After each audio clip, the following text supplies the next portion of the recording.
Nag-video na ako, ma'am. Ay, nag-video ka na. Pagbuksan ko na si Miss Gwen. Oo nga. Oh, tahimik na. Ikaw, dasitin.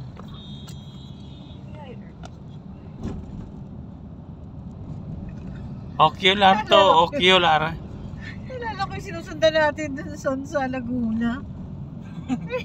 Iwan tayo. Niligaw din kayo. Anak, ano sabi? Tinanong siya ni Kuya Resty kung may dala siyang passport kasi magdadabaw daw tayo. Sabi ni ate, oo. May dala naman ako lagi dahil yun ang ginagamit kong ID.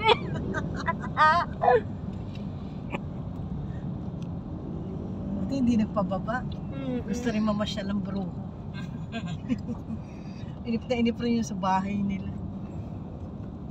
Siguro nung nagbagyo, di ba? No? Wala rin. Nagsasara din siguro siya.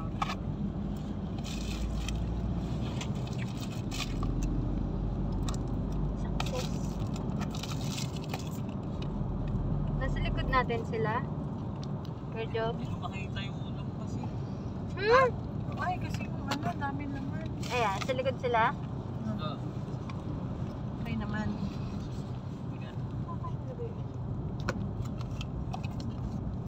Diba? Nandun naman sa meeting. So, EDSA pala tayo talaga.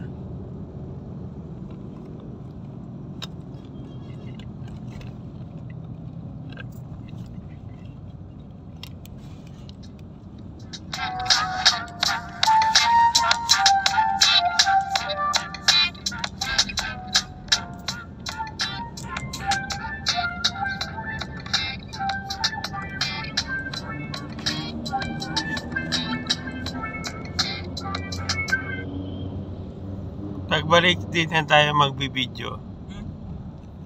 Sabi mo lang yan. Hindi. Oo nga. Hindi na nga tayo magbibideo pagbalik. Itong papunta lang. Para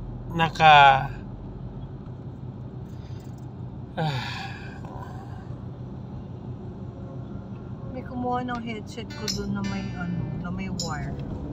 May binalik sa kama ko.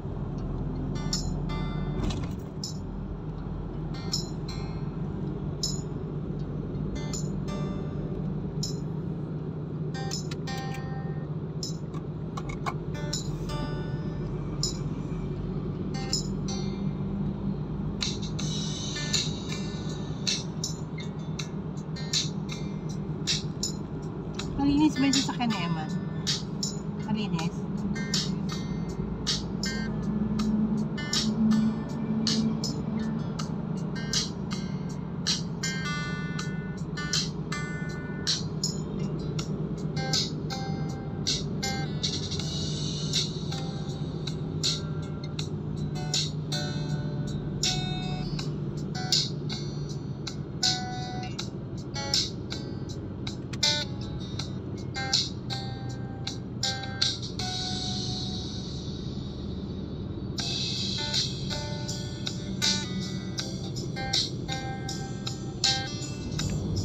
Job masyado naka-advance yung kung ano. Hindi ako narinig. Parang masyado naka-advance yung phone. Yung ano, sakto naka-advance. Masyado nakaharap upuan mo anak. Hindi normal. Kaya mo ba yan? gusto niya nakaipit yung paa niya doon sa may dulo. Mas okay nga kung may malaki akong bag dito sa ano. Ito, sa'yo itong bag ko.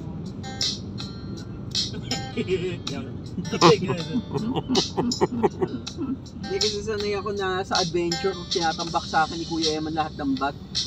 Pagka nasa likod kami. Maluwag pa sila doon, ano? Hindi, sakto lang sila. Taktuhan lang. Siya man laman yun eh. Nakakagala pa si Zoe doon sa likod.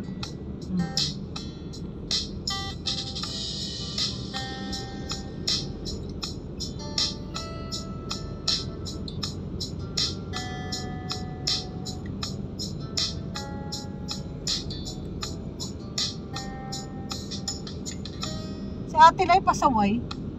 Ay, tumakbo sa gilid natin. So, saan? Nagulat ako.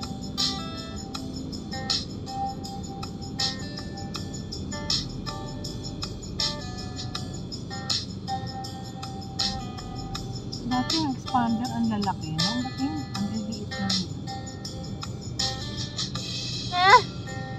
Ang sinabi daw ni Baby Zoe, 100 years daw ng swimming kay Kuya Res.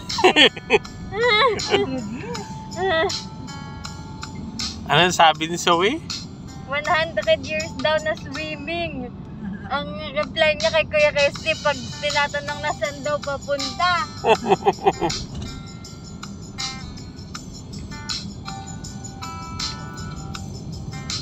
Content na to ng vlog eh, no? Kay Kuya Res. Nabudol for the second time.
Ang agang traffic dito sa circle, alas 5 pa lang.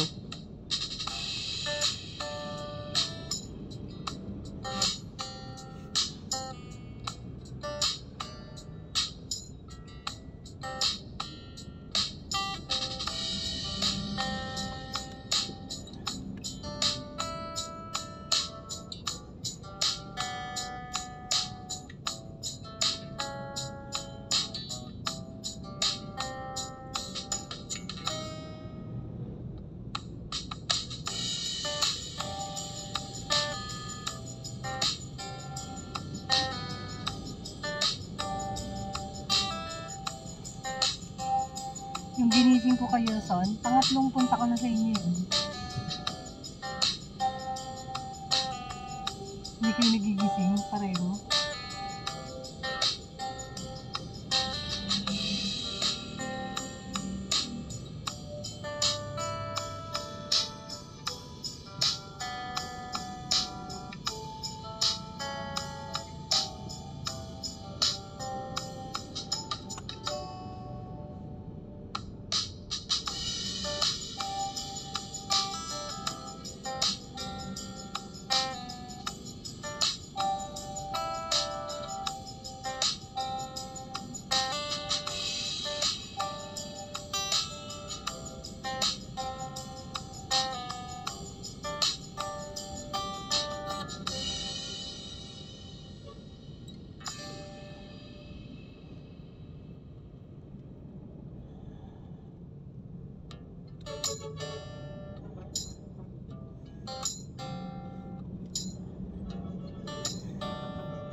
na yung Cavite, yung Cavitex na, dinadaan natin from Moa. Bukas na. Papuntang Cavite. Papuntang Cavite, ma'am. Bukas na siya. Diba dati hindi na tayo doon nakadaan? Makapag-road ba yun? Apo. Bukas na siya ngayon. In-announce yun. Baka binukas na ulit. Easy way yun eh, no? Pinakamabilis yun eh. Papuntang Cavite. Ewan ko ba't nila sinara?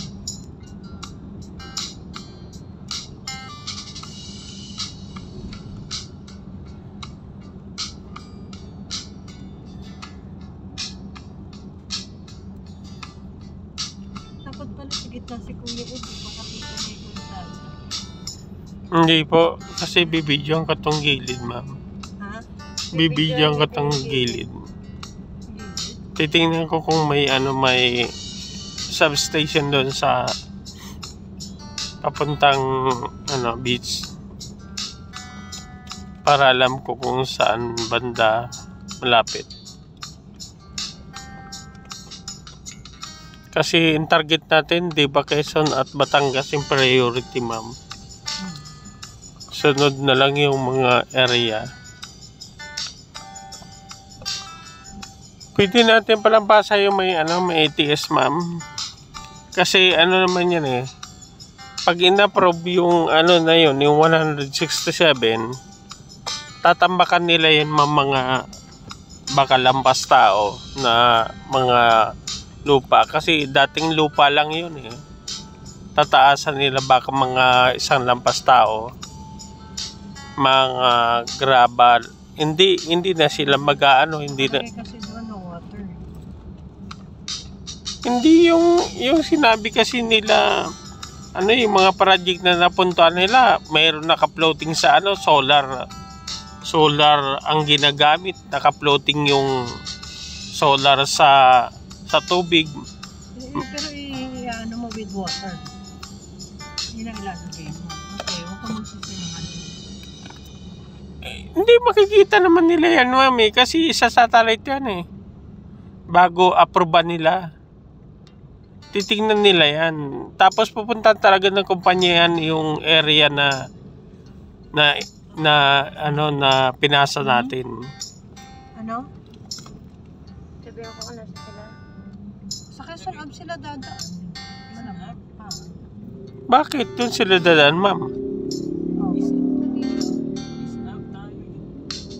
Hindi, malamang papunta dito. Papuntang EDSA. Alam naman nila papuntang Batangas eh.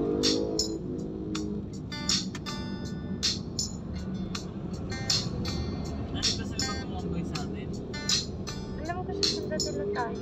Susundan tayo. Kaya alam naman nila yung main daan. Na EDSA. Magallanes tayo. Sabi niyo tayo. Hindi hindi tayo mag-skyway. Pamagallanes na. Kasi ang laki ng bahid sa skyway. Doble dun sa... Nawala daw si Edson. Is up na.